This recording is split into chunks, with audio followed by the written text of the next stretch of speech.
Hi, everyone, and welcome to the Femme Force Podcast. My name is Rachel Paskvan, and I am your host. And today I'm super excited because I get to be joined by Karen Bartholomew, who's the creator of the Pause Method, which is a coaching for high achieving women who are ready to break through what's holding them back, which I feel like is so many of the listeners out here, including myself. And we're going to share in this episode to dive into what Karen's journey been to get here, the creation of the pause method, and why slowing down is a radical act of leadership and healing, which I think is going to be so interesting for all of us who have been in our girl boss era just a little too long. So Karen, thank you so much for being here. I really appreciate it. Oh my God, I'm so excited to be here and I can't wait to share this message. Thanks for having me. Of course. So tell the listeners just, about your, a little bit about your background, a little bit about your story.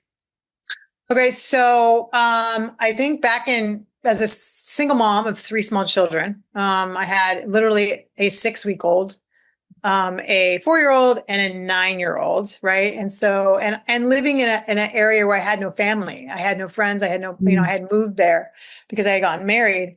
And so when I got divorced, I really didn't have a lot of friends. So I found myself alone and I just kind of got to the point where I just got sick of doing the same old. And I'm like, something has got to change. Right. I mean, I never thought I'd ever say that, but I'm like, just got sick of me. Yeah. Right. Somebody introduced me to a personal development class, in 2010. And I took it on. I just okay. Cause that's how sick I was of me. Yeah. And I'm sure other women can relate to that. Right. But we don't do anything about it. Right. We just don't do anything about it. And so I took this 3-day course that made me really aware about how I was playing life. I'm like, wow. Right. I mean, the person that knew the answers, but would stay in the back of the room saying, if you would be fired, if this happened someplace else. Right. So, and someone was saying, well, what are you standing back here if you know the answer? And so I realized that I really did have leadership in me and I loved it, but I wasn't using my voice. I wasn't really taking that on for myself. So through this 3-day course, I ended up taking a mentally and physical next class for 7 days. And then I took a leadership class of women to find out how effective and ineffective we were with our leadership skills. And that was another 9 days. And then after that, I actually took a 90-day program, to set some really crazy goals. Yeah. And that was the best thing I ever did because I realized how much we are capable of. We just keep ourselves so small. Not everybody, but some people keep ourselves so small. And when you realize when you have a coach and you have somebody holding you accountable and pushing you every day, that you can get some real stuff done, right? Yeah, 1000%. So I just literally transformed myself over this 4-month period. I was just like, I need you to do it. I had to borrow money to do it, which was really not something I ever did before. And so I just really took myself on. It was the best thing I ever did. But what I realized through that period, as from coaching other people in business and self-development after that, I realized that what it was for me is I took a pause. I took a pause out for me. And through that coaching program, I realized what the pause was, the steps to the pause.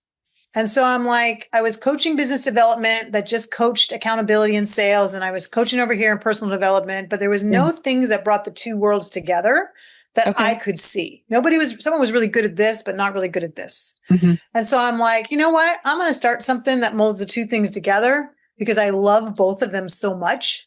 And I'm going to teach this pause to high achieving women, which means women's at home as well, right? Because they're high achieving too. They have 15 different roles that we play, while our husbands go to work. And just really help them find real joy and fulfillment amongst their amazing careers that they have. Maybe, they want to change culture, in their organizations, but they're not stepping up to actually really, present it in a purposeful way. And so there's all kinds of things that I believe that women get so busy and we're so, on the performance track. And then we go home, we wake up at 6, we take care of our kids, and then we go to work, and then we come home. We don't really get any time for ourselves. We're cooking dinner, we're taking care of everybody. Then we go to bed and we're exhausted.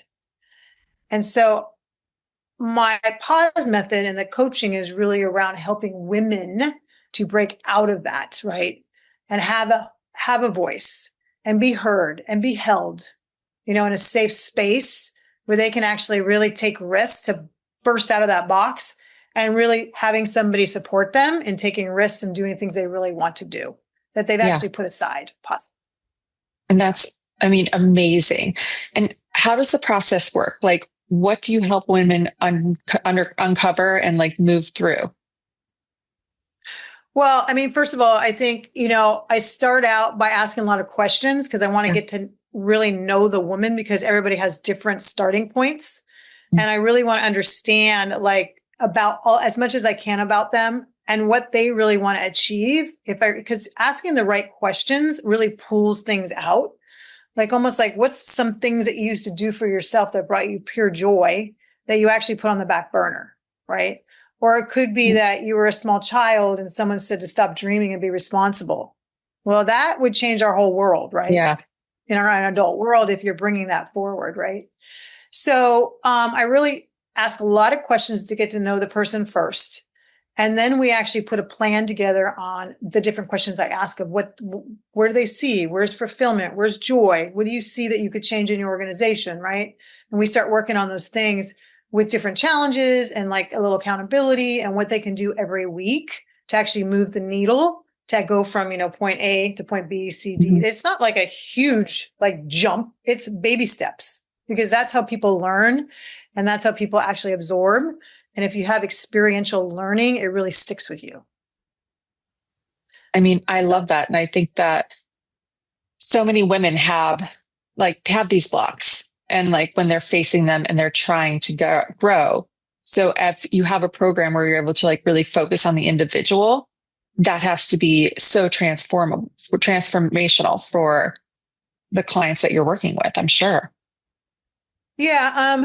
And really through the process, we find, what triggers different people, right? Because I always say there's the gap between the trigger and your response or your reaction. It's usually a reaction, right? And in there's something going on. So if we could really figure out that what's the gap, what's going on in there? What are you telling yourself? What is the messages that you're telling yourself, right? And then we can kind of unravel that. Then we can really like tap into, what's the fear? Because if you think about fear really comes from the past forward. Because if I asked you, do you really know what's going to happen an hour from now? Other than what might be on your calendar? Yeah. However, we don't really know. And I always say, if this universe, God, whoever you are looking up to, is really working for us and already knows how life's going to unfold, then what do we really have to be fearful of? Right?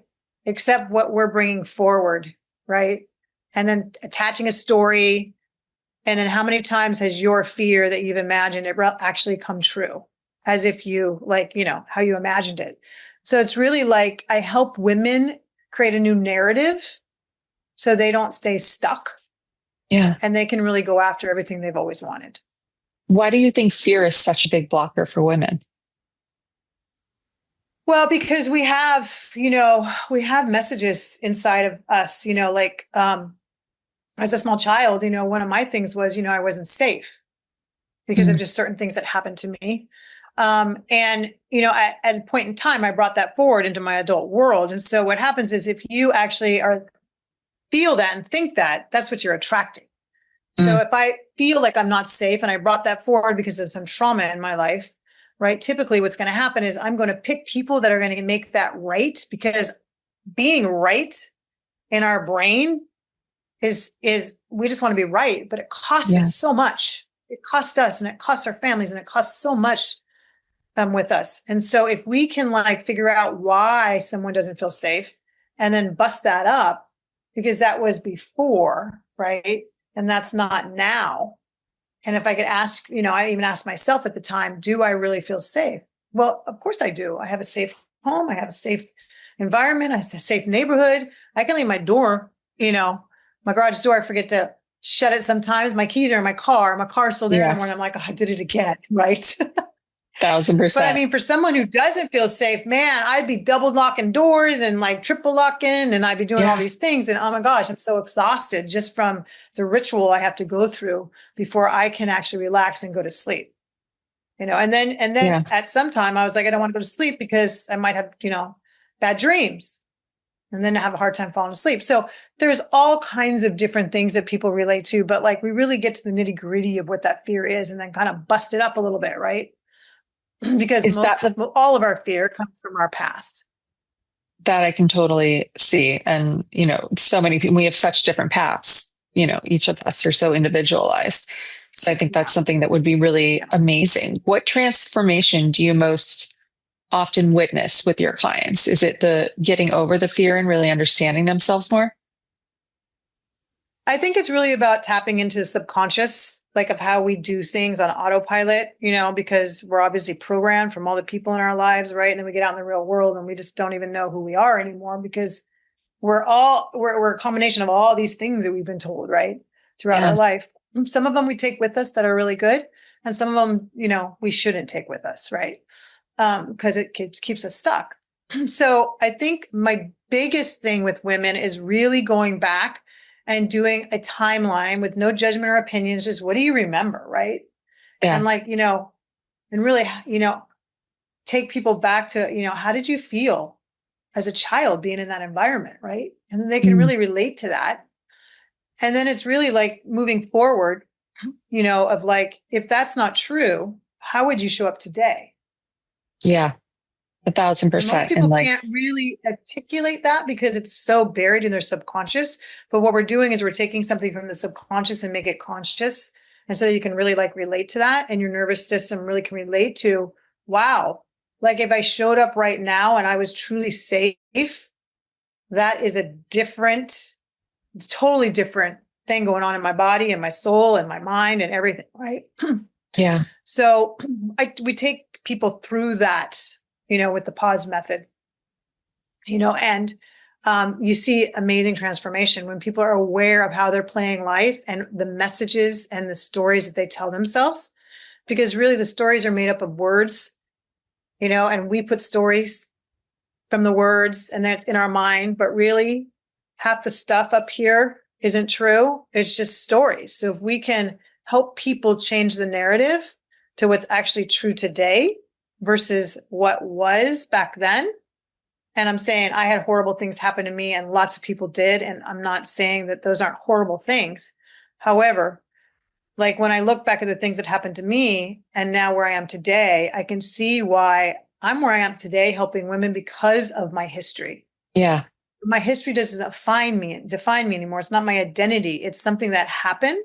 And now I get to use that to help other people. Right.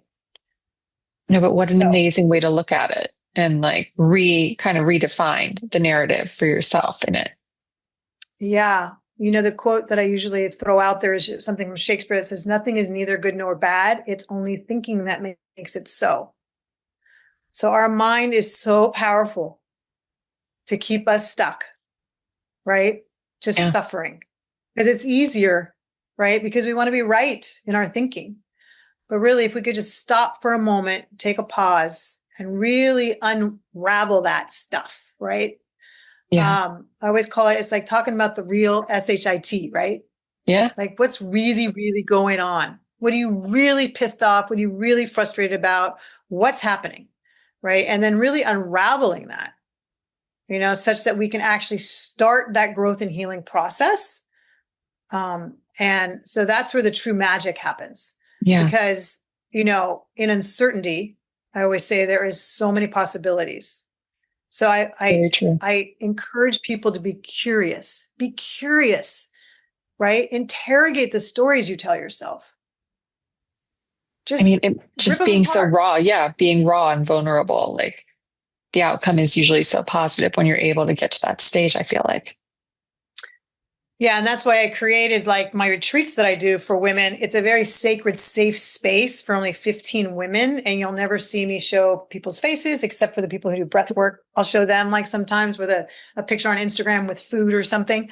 But I'll never, we don't show the people's faces. We show their backs during breath work, maybe at yoga mats or whatnot, but it's because it's really a sacred space for them, right? It's a container for them to be raw, to cry and have that support group because most women don't have that. So I really encourage women to find a support group, to really check in with yourself, even if it's just with you, right? and really just be truthful with yourself. Because sometimes our families are not the best people to go to. No, They want not to at keep all. us where we've been, supporting them and being this, whatever it is, for everybody's families. But I have found that I don't tell family too much anymore about what I'm doing until it's ready or it's launched. Because they want to keep you where you've been, No, and I'm not 1,000%. interested in being the person I was yesterday. No. And I feel like, how, how are you helping women integrate that emotional healing with their professional ambition at the same time? We're all doing so much. Oh my gosh. Yeah. Well, again, I think it goes back to what, really, really asking women, what do you really want? I remember the Notebook, movie Yep. where he goes out and he asks her, just what do you want? He's just so like, just in her face, like, because he loves her so much, right? And she just can't. She Yeah. can't articulate, even though she knows what she wants, but she's not supposed to have it, because her brain's saying, no, I'm supposed to be over here because it's what my parents told me to do, but I really want to be over here, So that's so typical of like what we do. And a lot of the times, no one's even asking us the question. We just keep like having a feeling, having a thought.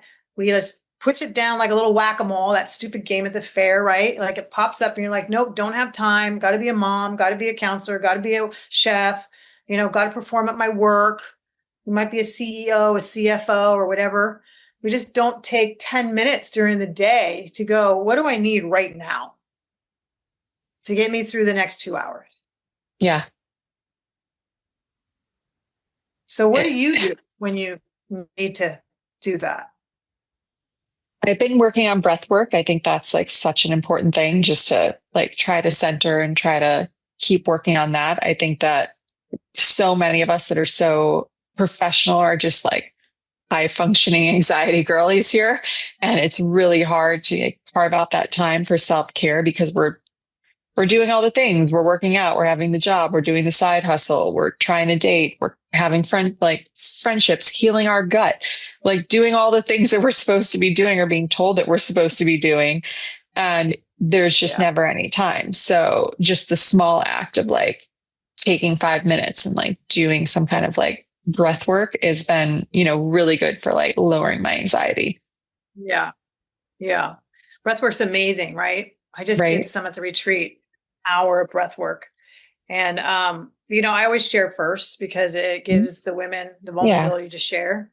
So I always share first, and something always big comes out of breath work every time I do it. And so, and then also just the love that comes across the people that are there with you, right? Yeah. You just want so much. I got distracted. This is so me because my own daughter was there. And of course, it was super hot. We were in Sonoma, California, and I just had it like last month. And she gets sunburnt really easily, right? And I knew that we had just come out in the morning. It was 8:30, right? Yeah. And so, feet out. And I'm worried about my daughter because I'm a mom, right? About her feet getting sunburned. Because an hour is a long time to be in the scorching sun, right? And I'm thinking to myself, I'm like, nope, she's an adult. She can take care of herself. Let me get back to my breath work, right? So it's so typical of us, right? I was only doing breath work. I hadn't even got into the breath work 5 minutes. And I was already worried, thinking, I'll just get up and I'll just put my sweatshirt over her feet. And I'm like, no, wait, no. So see, it's right. No, I always think of that movie Eat, Pray, Love with Julia Roberts when she's in India. I just watched it like last week. Yeah. And she's doing that breath work or like the meditative room. And she's like, I must have been here for like 45 minutes. And she looks at the clock and it's been 2 minutes. And I'm like, preach, girl, preach. Because it is not easy. Like that's not an easy thing. No, not at all. I really relate. Yeah, really relate with that.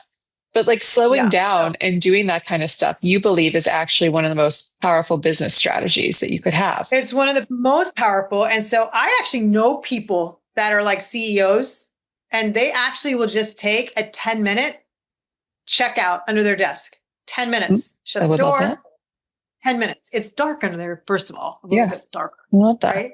And so literally it's just 10 minutes. Set your alarm, 10 minutes. That's all it needs. You just like do some breath work and then just get up and you can go on the rest of your day. I mean, I think what happens is we don't know how depleted we are. We don't know. And so here's a great example. So for 10 years, I didn't drink water very often. Like it was rare. You could put a cup of water in front of me and I'll take a sip.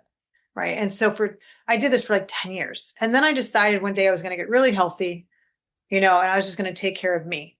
And so I started drinking water. Like, I had to do it with a straw and a cup. I couldn't do it out of a water bottle because it would sit here all day long. So I kind of realized that through awareness, like that won't get drank. But if I put a straw in something, I'll drink it. Right. But what I realized is that all of a sudden I started feeling so much better. But I had been dehydrated for like 10 years because that was my norm. I just thought that was just norm. This is how I feel. Until I did something differently, until I became aware and I took on something. I'm going to drink more water. That's going to be my thing. Right. And so then all of a sudden I'm like, now when I take medicine or I do something that dehydrates me, I'm like, I know exactly what that is. And I'm going to get some water. But it's the same thing. It was my norm. It's like that subconscious. It's so normal for us to live this way. Yeah. Until we decide we're going to do something different, which is why I give people challenges that are kind of fun. They're like, why are you doing this? Like, you'll see on the end, just do it for a week and we'll come back and talk about it. Right. Yeah. Just believe. I love that. And I mean, your community, trust the process. Your community has grown so much. So what inspired your vision to build a community of over 1,000 women? It's just, it's still growing. That's actually my goal. Right. And so I wanted to do it across the United States because there are women everywhere. And I just have a real passion for women because of what I've gone through. Yeah. I mean, I've been a single mom for 26 years. My kids are grown now, but I still feel like, I'm still I'm just you're still wanting to protect them from sunscreen and all the things. Oh, still happens, right? But you step back, and go, oh no, they got to do their own thing. And so I actually live in North Carolina and they're all in California, right? So I go back and forth every 6 weeks for a couple of weeks to be with them. But I'm like, they need to live their own lives, right? They'll call me if they need support. I usually don't give my opinions. But so ask me the question again, because I just went on a tangent. No, you're totally fine.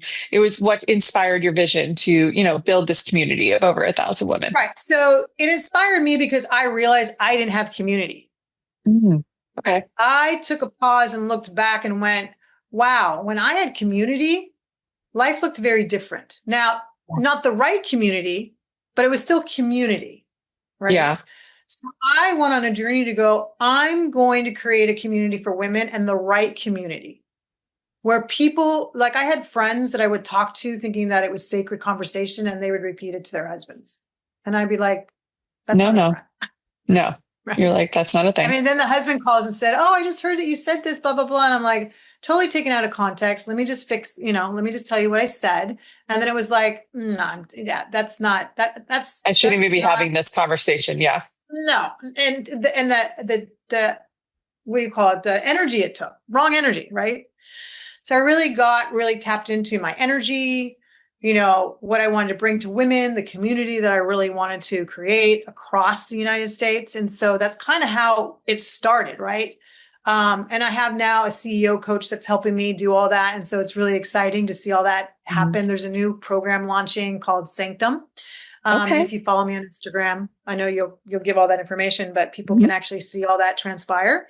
So, but I want to go back because you did ask me a question. I want to go back to the pause and what the steps are for the pause, right? And I think then you'll see why it's so important that I picked women in general, right? To, bring this to, because I just really feel like we take on the world and we're told to do that as small children. Yep. And then we just think that we have to keep doing that. And I'm like, we don't need to carry the world. But we do. We do, but we signed up for that. We don't need to sign up for that anymore, right? One of the biggest things that I'm seeing happen right now is that women are taking on things that are really the masculine role. And the more we do that, the more we actually push the men down. And so if And I'm seeing this a lot. So if we can help women, right? Like go, let's get back to our feminine. This is not a feminine movement, right? This is a woman's movement, right? That actually can get good energy and like take that subconscious and bring it conscious and really have a fulfilled, joyful life. And it also means allowing men to rise above, right? And like ask for help, right? We don't need to do it all. We just don't. I don't know where we got that concept, but we don't. So the pause. So first, do you have any questions about any of that? Because this is like 5 different steps that I want to walk you through. No, that makes sense. It makes complete sense. And I think it's society that has made us think we have to do it all because then no one else is going to do it. Yeah, it's true. Which is horrid. Which is horrid. Right. I know. Yeah. And including women that are pregnant in organizations and they feel like they can't like really have morning sickness because if they don't perform, right. Or they'll seem like, go home. Then someone else took their places. So there's all that fear going on too. So there's so much in all different areas, right? So 1,000%. So the pause. So let's just talk about the pause. So I'm going to take you through it. So I created a word for every letter. Okay. So that's why there's 5 steps. Okay. So the first is a P, right? So it's perceiving, it's an awareness, right? It's pattern recognition. Basically identifying the subconscious belief, that we have that we don't even know we have, which is, and really shaping and changing that to where you are currently, right? Okay. And then asking yourself what I asked earlier, what story am I telling myself right now? And is it rooted in truth or past conditioning brought forward? Okay. Okay. And then because awareness is the first step, we really have to become aware of how we're playing life, right? And what are those things that, really aren't working for us? And what are the things that are working for us? Okay. And then really we want to acknowledge that. We really want to accept it and acknowledge it. Okay. And fully accept what is without any resistance or judgment. Like this is just what it is. I literally don't trust people because I didn't trust adults when I was younger because these things happen, right? So I brought that into my adult world and I have a hard time trusting adults. Well, is that true that you can't trust all adults? No. There's maybe my mom I can trust. Some. Yeah. There's always some you can't. Yeah. Right? So it's not really true that all adults, right? Right. So, and then really accepting, and what I'm saying, acceptance isn't a resignation. It's the key to just shifting our perspective because how we perceive ourselves is how we attract the outside world. So that's really so true. Like people and circumstances will come into your life based on where we're not healed. Okay. Like if I feel like I'm not safe, I'm unconsciously attracting unsafe people so I can be right that I'm not safe. It's it makes sense. It does. Crazy manifestation, right? But it's true, right? So, and then after that, once we get to that point, it's like really unwinding it, untangling it and understanding it. Like let's separate the fiction from fact, right? What if this belief isn't true? Okay. What if you're not safe? What if you really are safe? Right? But you've like put it in your, you put it in your mind. Right? What is this situation trying to teach me? Because I'll tell you, between trigger where we started and the reaction, we want a trigger and then a pause and then a response. But that middle piece right there, right, is teaching us something. It's teaching us where we're not healed. Right? Yeah. It's not letting people be who they are. It may be pushing people to be where we are, or maybe someone doesn't understand. When I was a small child, something happened to me and people called me a liar. Right. And so anytime, and I'm the most truthful person in the world to a default. And so basically when someone called me that, I would as a small child, I would just get so upset. Yeah. And feel like I have to defend myself and all this stuff. But I don't need to live there anymore. I know that's not true about me. So if someone says that, I have no reaction. I'm just like, that's your opinion. And I validate your opinion, but I'm not going to own that. And our conversation's over. Yeah. No, 1,000%. And versus oh my God, what are you talking about? My old self. Yeah. Right? The reaction to it and everything else, which is just so innate of us to have. Right. Exactly. So, and that's really where the point of real power is, right? Because the real power is right here in our minds, right? Yeah. It's just the BS thinking that we have brought forward. And we need to really go, what is my true thinking? What do I really want? It's so powerful, right? It's just so powerful. And so the next one is shifting, basically rewriting the story. Okay. So reframing the old belief, I'm not safe, to an empowering truth. In other words, if we are already safe, already free, already whole, already worthy, how would I show up? Yeah. And How that would you takes really? a little bit, because people are like, they don't know. They're like, it's so buried in there. It's so like part of who they are. Really, like, just we give them a lot of space and a lot of sacred space to really like look at that. Now, everybody doesn't go through this, right? Everyone doesn't have to go through this, right? Yeah. Some people don't have to, like, they just have something that just happened that has them stuck, right? Yeah. And they've done some work before, or like, it's just so buried, and it's like, that's fine. Let it, and let's start here, right? So we can actually give you some challenges that show you a different truth than what you're living with, whatever that is for you. Okay. No, 1,000%. Yeah, this is where we get to rewrite the narrative and pivot into the new possibility of the future. Yeah. And you're trying to just rewrite it and only like manifest for the future and really think about it. Yeah. And once you start, once your mind start looking in that, what you want, it's very interesting how the universe, God, or whoever that is for you, brings it. You just see the 1,000%. world differently, really differently. It's like, I remember when I got contacts, before I had contacts, I just thought that was my work, everything was fine. Yeah. They put contacts in my eyes, and like the colors that I saw were like, oh my gosh, what I had been missing.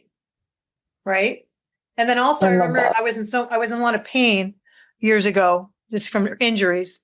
And I remember going to San Francisco, and I was going across the San Mateo Bridge, and it was a beautiful day. And I had no pain for the first time in like years. And I'm like, literally the world looked different. Yeah. Because I had no pain. No. And like your outlook to everything, it just all shifts. It's a whole full body shift. Full body shift. And so the E, the last letter, is really embody and expand. And so what that means is that, being free from this stuff and having a new world lens to look through, right? Versus, having a blue lens and a pink lens, right? Yeah. It's just not a thought. You really have to practice it. I was doing a podcast the other day, and someone, how do you not react? When you get angry, how do you not react? I'm like, listen, it's really just practice. You just practice. Give yourself something. Some people put a rubber band, some people have a ring that they buy, something that you see, right? That just says, and eventually you're going to go like this. And eventually you don't have to do this anymore. Eventually you can just pause. Like, I've been in board meetings before where someone has said something that like really like got my stomach churning. And I literally will just give myself permission. I'm like, I'm going to give myself permission. I need to use a restroom, or I need to grab a cup of water or something. I give myself permission to leave that energy in that room to get myself grounded again. Which is so important. I think people don't realize they can do that. And so they're so reactive in the moment. Well, I don't know who told you couldn't do it. I don't know if anybody did. I feel like it's just like one of those innate things. Yeah. Well, that's what I'm saying. The question is to everybody is like, who told you couldn't have permission to take care of your own body and manage yourself? Yeah. I'm Society, like, I'm sorry. Social media, men. I'm just going to say the world, because of where we're at. Yes. I remember when my family members once, I wasn't, off and on for different family members. I haven't spoken to them for, sometimes it was over a year, whatever things were going on in the family. We all have stuff. We all have stuff. We all had stuff. And one of the family members wanted me to call and fix this. And I'm like, I just finally said, literally, it was probably 12 years ago, and I'm in my 60s now. Yeah. So I'm like, I'm not going to do that. He's like, what? I'm like, I'm not going to do that. I'm not going to be that person anymore. No, but that's such a beautiful statement to be that you're like, I've realized, and now this is what I'm doing going forward. How powerful. And I was like, it changed a lot for me. Yeah. Right. I mean, there are some things that I have worked through in my past. And then I just had a family member tell me that they saw it totally different. And I'm like, what? I never even knew that that happened. That's just a total change in my perspective, even though I've worked through it and everything and I'm free from it. I'm like, but just to know that was like, wow. Like what, yeah, where are we at now? Like, look at this. I'm in a good place with everybody, but I'm just like, this was just something that I didn't know about. I didn't know that somebody was fighting for me and somebody was. It was one of those things, right? And I'm like, I didn't even know that because you're the only one that heard that, and for like 45 years, I'm just finding that out now. Yeah. I'm like, wow, that's a totally different than the story I had in my head. 1,000%. Although Like it's I've completely dealt with different. my story, right? I don't believe that story anymore, but that was my story. And I'm like, wow, that is not matching up to my story that I lived with for 40 something years, right? Right. Whatever it No. was. So, yeah. So, I just encourage people just to and really embody this practice and, the new belief that you can really get aligned with for what you really want in life, right? You Yeah. don't have to do it all. You really No. don't. As a No. single mom, I used to try to bring my kids home on that Sunday, that transitional day, right? Hmm. And now I help single moms, that say, don't have a transitional day. Just don't try to do dinner. Just let it be because they're trying to get back into your home. And you're probably, as a women, we're probably the disciplinary ones, right? And they're having all this fun. They're coming back and now we have to get ready for school or we have to get ready for whatever. And I'm like, I just got to a point, and my kids still tell this story. I just remember the day that mom said, eat whatever you want, do whatever you want, whatever you want. Just Just feed do whatever yourself. you want. Do whatever you want. Live your best life. Live your best life right now until we need to go to bed. You got like an hour and a half. It changed I our love that whole though. dynamic in the house. No, but I love that. Gives them freedom, gives them options. Yeah. And so, and moms really see a difference in their kids because they're like, whoa, what's going on? Because when we actually shift our identity, our perceiving self, how we perceive ourselves, and we make that shift, it's just interesting how the family, you don't need people to come along with you. You just Yeah. need to do the work. Right. And things just change miraculously. It's kind of just magical how you see things change around you. Right. So, Yeah. I love that. And as we wrap up here, I want to ask you one final question that I like to ask all of my guests. And I think it's going to be really interesting to hear your answer from your whole journey. But if you could give one piece of advice to your 16-year-old self, what would that be? oh, wow. Yeah. I would get a mentor. Different girl. I would Okay. totally get somebody. I was that girl that never asked for help. Mm-hmm. Even in my adult world, I don't think I did it till I was like in my early 50s, maybe 45. Really find someone you can confide in, a mentor, an older woman, just someone that you can confide in, because doing life by yourself, we're not supposed to do life by ourselves. That's not how we were brought into this world, Yeah. right? So yeah, really like find your identity, what works for you and what you can leave behind, right? Because when you get out in that real world at 18, 19, I mean, we were like, here's your suitcases and your chopping board and go be. Go. Figure it out. It's not like that anymore, but still, I still think that we all need someone. We all need a person or a community, which is why I created the community sanctum. So, yeah. And I love that though, but what a great answer. Mentor. Like you don't even think about that sometimes, like how important that can really be. And like, we didn't have so that. defining. My retreat was the first thing that actually I had different age women. I had someone who was 70s, 60s, 20s, and 30s, basically. And it was interesting. The person in their 70s was like, God, I wish we had this. To watch these young women get to have this and the things they talk about and their perspective and what they're unraveling, like, wow, it would have been a different world. And so I feel 1,000%. there's a responsibility, right, for women, especially now, it doesn't matter what age you are, that there's wisdom, there's life that has been lived. And if we can help another woman younger than us, like just live her best life, the best version she is just right now, because Yeah. tomorrow will be better. Right. No, 1,000%. And how fulfilling is that? And then she goes on to be like, I'm going to be a mentor. And like the cycle just, it gets so much better. And I think that's so special. Yeah. Yeah. 1,000%. Well, thank you so much, Karen, for being here. This was extremely enlightening. And I hope everyone, I'm going to put it in the notes, but make sure to check out Karen's website, check out the pause method, and check out the retreats and events that she is doing, because this is such a great community to be a part of. And I think it would be really special for listeners to be able to go. Yay. Well, thanks for having me. It was such a pleasure. Absolutely. I will see everyone next week.